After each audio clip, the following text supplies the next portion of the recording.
Guys, how's it going, Eastbayanglers? Today we're talking all about Gurley Creek, California. Today we're talking about trout fishing. Now, Gurley Creek happens to host a healthy population of wild rainbow trout and German brown trout. It's one of my favorite little fisheries. When it comes to creek fishing, it's unique. It has raw, rugged features, a lot of snakes, rattlesnakes, water snakes, all kinds of bears. It's full of wildlife. It's full of fish. They're extremely difficult to catch. Today we're going to talk about some of the baits that you want to use if you go there, the approaches you might want to take when fishing the creek, and we're going to talk about some of the other things that you might need to know. But mostly we're focusing today on the top 5 baits and lures that you guys need to take when you go to Gurley Creek to catch more fish. Let's get started.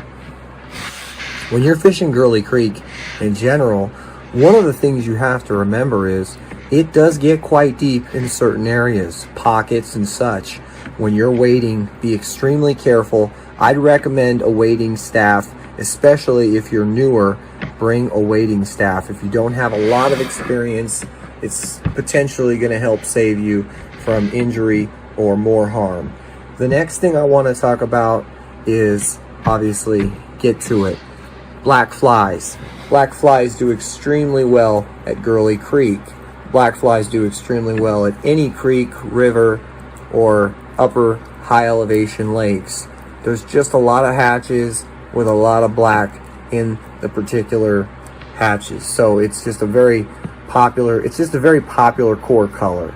And black is definitely one of those colors. If I have one very much available, it's going to be tied on, or it's going to be it's going to be on. So the next color we're going to talk about is going to be olive.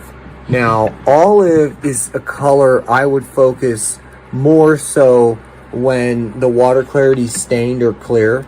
It's not the color I'm going to use when the water clarity is poor, or when it's muddy, or when you've just had a heavy rain and stuff like that. It doesn't do very well. That's when I'll usually go with the black in that bad water clarity. And or even ultra clear or stain. Black is kind of an all around, but the olive is definitely a situational color. And that's why I really wanted to talk to you guys today about the top 5 colors, because each one is situational. Each one is seasonal almost, because, for example, we're going to talk about, another color that's really good, and that's blue. Blue flies, blue spinners. A lot of people think, well, blue. Well, blue is the blue dragonflies. There's a lot of dragonfly hatches, and there's a lot of other hatches as well, but mainly that particular pattern does extremely well in the spring when they hatch, and in the fall. In my area, in your area, if you're not in my area, California, it could be different. You guys could have different hatches going on, but the core colors are pretty much the same, and that's what we're talking about today. Black, olive, blue, and the next color we're going to talk about is brown. So brown is an extremely natural color. It's one of those colors that, it can very much be fished in any situation. I actually love brown in ultra clear water. Like when that water is almost still water in the summer and there's no more snow melt really running, brown is like, I can use brown from pretty much when the CFS gets slow and that creek or river starts really slowing down. I start really throwing brown a lot more so than almost any color, all the way until, really, I'd say in fall, brown and blue are my two. In spring, it's kind of like black and blue. And then, in between, I use a lot of olive here and there. And, and so the last color we're going to talk about, guys, you're going to want to fish, And all these colors also apply to inline spinners and spoons and such.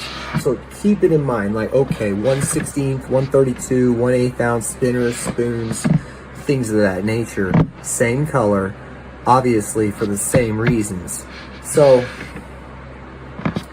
the last color we're going to talk about, and that's going to be a Bumblebee pattern, black and yellow. I know, but there are so many bees up there, and a lot of times these bees, if you've ever had, you know, I don't know, put a bucket of water out where I live in the summer, there's bees in that bucket everywhere, you know, drowning and dying. There's a lot of bees that die off, and a lot of that those fish are eating, and so they're really accustomed to that particular profile and that color. You know, fish really are conditioned, and if you're a wild fish, all you know is basically, you know, certain things are the way they are. All right, these fish are extremely smart, guys. These are going to be really difficult to catch if you guys are going out there and you're not taking it somewhat serious, or you're not really applying any of this that I'm trying to talk about. A lot of times people think you can go out there and just throw out some bait and it's going to work. And sometimes you get that lucky hole, or you get that whatever, but that's really not the way to do it for the most part. You end up killing a lot of fish. You end up you know, really not having options to let them go. And on top of that, you in the end are just not really getting the full experience.